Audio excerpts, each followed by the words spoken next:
Hello guys, welcome back to our YouTube channel. ಇವತ್ತಿನ ವಿಡಿಯೋದಲ್ಲಿ ಕರ್ನಾಟಕ ಇತಿಹಾಸದ ಭಾಗ 5 ಕಲ್ಯಾಣ ಚಾಲುಕ್ಯರ ಬಗ್ಗೆ ವಿವರಣೆಯನ್ನು ಮಾಡುತ್ತೇನೆ. ಹಾಗೆ ನಮ್ಮ ಚಾನಲ್ಗೆ ಹೊಸದಾಗಿ ಭೇಟಿಗಿದ್ದರೆ ಚಾನಲನ್ನು ಸಬ್ಸ್ಕ್ರೈಬ್ ಮಾಡಿ, ಪಕ್ಕದಲ್ಲಿರೋ ಬೆಲ್ ಐಕನ್ ಪ್ರೆಸ್ ಮಾಡಿ, ನೋಟಿಫಿಕೇಷನ್ಗಳು ಮೊದಲು ನಿಮಗೆ ಬರುತ್ತವೆ. ಕಲ್ಯಾಣಿ ಚಾಲುಕ್ಯರ ಆಳ್ವಿಕೆ ಕ್ರಿಸ್ತಶಕ 973ರಿಂದ 1189ರವರೆಗೆ ಆಳ್ವಿಕೆಯನ್ನು ಮಾಡಿರ್ತಾರೆ. ಹಾಗೆ ಇದರ ಸ್ಥಾಪಕರು 2ನೇ ತೈಲಪ್ಪ. ಕಲ್ಯಾಣಿ ಚಾಲುಕ್ಯರನ್ನ ಸ್ಥಾಪಕ ಮಾಡಿದವರು 2ನೇ ತೈಲಪ್ಪ.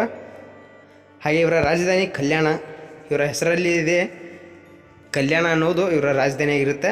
ಹಾಗೆ ಇವರ ರಾಜ್ಯ ಲಾಂಛನವಾಗಿರುವುದು ವರಾಹ. ಈ ಮಣಿತನದ ಸತ್ಯಾಶ್ರಯ ಇರುವ ಬೇಡಂಗ ರನ್ನನಿಗೆ ಆಶ್ರಯ ನೀಡಿರ್ತಾರೆ. ಪ್ರಶ್ನೆಯನ್ನು ಯಾವ ರೀತಿ ಕೇಳ್ತಾರೆ ಅಂತಂದರೆ, ರನ್ನನಿಗೆ ಆಶ್ರಯ ನೀಡಿದಂತಹ ಕಲ್ಯಾಣ ಚಾಲುಕ್ಯರ ಮಣಿತನದ ರಾಜ ಯಾರಂತಂದರೆ ಇರುವ ಬೇಡಂಗ. ಹಾಗೆ 1ನೇ ಸೋಮೇಶ್ವರನ ಕಾಲದಲ್ಲಿ ಕೊಪ್ಪಂ ಯುದ್ಧ ನಡೆಯುತ್ತದೆ. ಪ್ರಶ್ನೆಯನ್ನು ಯಾವ ರೀತಿ ಕೇಳ್ತಾರೆ ಅಂತಂದರೆ, ನಿಮಗೆ ಗೊತ್ತಿರುತ್ತೆ ಸ್ನೇಹಿತರೆ, ಕೊಪ್ಪಂ ಯುದ್ಧ ಯಾರ ಕಾಲದಲ್ಲಿ ನಡೆಯುತ್ತದೆ ಅಂದರೆ 1ನೇ ಸೋಮೇಶ್ವರನ ಕಾಲದಲ್ಲಿ ಕೊಪ್ಪಂ ಯುದ್ಧ ನಡೆಯುತ್ತದೆ. ಈ ಮಣಿತನದ ಪ್ರಸಿದ್ಧ ಅರಸರು ಯಾರೆಂದರೆ 6ನೇ ವಿಕ್ರಮಾದಿತ್ಯ. ಈತನ ಬಗ್ಗೆ ತಿಳಿಸುವ ಶಾಸನ ಗದಗ ಶಾಸನ. ಈ ಮಣಿತನದ ಪ್ರಸಿದ್ಧ ಅರಸನಾದಂಥ 6ನೇ ವಿಕ್ರಮಾದಿತ್ಯನ ಬಗ್ಗೆ ತಿಳಿಸುವಂಥ ಶಾಸನ ಯಾವುದು ಅಂತ ಕೇಳಿದರೆ ಗದಗ ಶಾಸನ ಅಂತ ಉತ್ತರ ನೀಡಬೇಕಾಗುತ್ತೆ ಸ್ನೇಹಿತರೆ. ಹಾಗೆ ಮುಂದೆ ನೋಡುವುದಾದರೆ 6ನೇ ವಿಕ್ರಮಾದಿತ್ಯನ ಹೆಂಡತಿಯಾಗಿರ್ಬೋದು ಚಂದ್ರಲೇಖಿ ಅನ್ನೋದು 6ನೇ ವಿಕ್ರಮಾದಿತ್ಯನ ಹೆಂಡತಿಯಾಗಿರ್ತಾರೆ.